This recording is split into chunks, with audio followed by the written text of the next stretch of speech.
How you doing tonight, Darcy? Good. How about you? I'm good. Well, thanks for joining us here on the show. We love football here. We're trying to broaden our base of the sport. I'm wondering when does training camp get going for the Wildcats this year? Officially, we kick off July 29th, so we still got another month away. But we're running voluntary workouts throughout the week, and we're getting about 40 to 50 of our in-town players out. So it's unofficially not going yet, but definitely getting closer.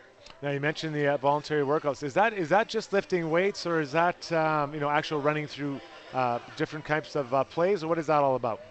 Well, it's just kind of, we had our spring camp at the end of May, and it's just kind of following through. We've implemented a bit of our offense. So, again, it's just the in-town guys can again, just polish up on some of our system work. But really, it's mostly about just improving your individual skills. The guys are lifting, on their own, and this is just, a little extra practice on top of their training. We're talking Edmonton Wildcats football with the head coach, Darcy Park. Darcy, in your league, is it, how often do you keep kind of the same group of players year to year? Is there a lot of turnover? There is. I mean, the Prairie Football Conference and Canadian Junior Football in general is truly a developmental league.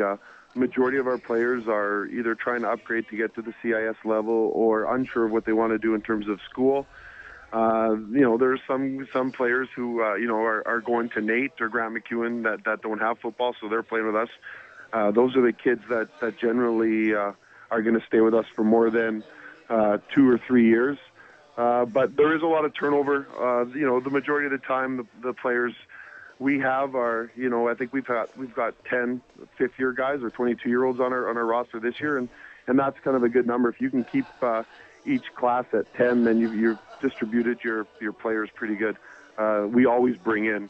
We're going to bring in probably 25 first-year players this year, and as through attrition throughout the years, it usually comes down to 10.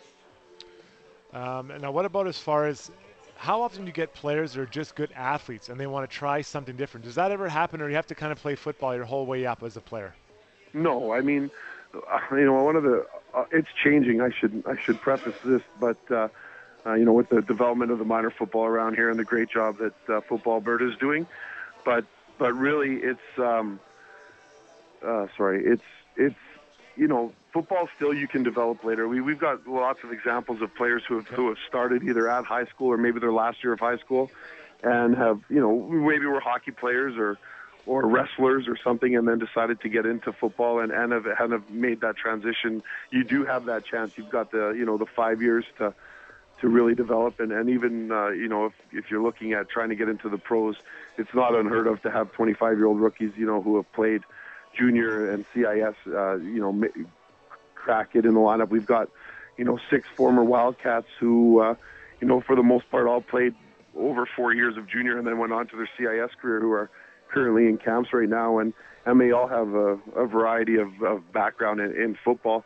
I mean, I think when my generation, it was kind of the last sport you'd get to. You'd get to it when you got to high school, but now again, like with the Adam and Pee Wee and the non-contact skill development camps that we have around the province, these kids are starting earlier, and again, it benefits us too, because now these kids have tremendous skill. They understand concepts in football more so than ever before, and it just makes the product on the field a lot better. There's no doubt about that. We're talking Edmonton Wildcats football with head coach Darcy Park. Darcy, going into the season this year, there's Calgary, the usual Saskatoon, Regina, Winnipeg, and then of course the Huskies. What team do you expect to give you the biggest challenge this year? I think again, like I said, we are the thing we sell to our players, and players come in the Prairie Football Conference, is the fact that it is probably the most competitive league from top to bottom. Okay.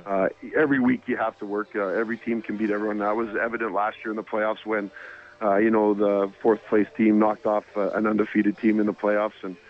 I just think that obviously Saskatoon, they've won 7 national championships in the last 12 years or 13 years. And Calgary obviously has done a great job of building their program and under John Stevens. And again, Regina has always got a great group of athletes, and they've got a new head coach.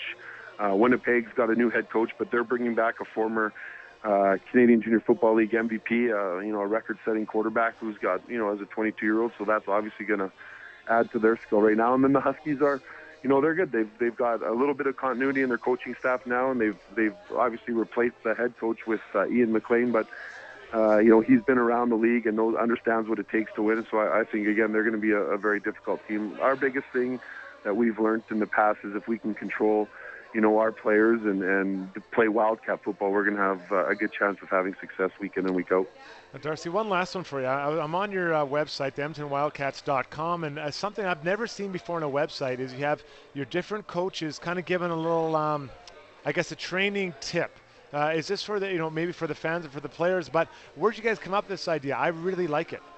Yeah, you know what? One of the things is junior football's profile is very low. I mean, being a hockey player in the States too, you find that you're always trying to sell the game and how great it is, and that's one of the things that we're always constantly trying to do is get information out there about the quality of football played at the junior level, and not only that, but also the players that have gone through and moved on. One of the things is we talk about is that the majority of the kids, except for the odd offensive linemen who have gone to the States, the majority of kids from Edmonton and Northern Alberta who are played in the CFL have gone through a junior program and had that extra year of development.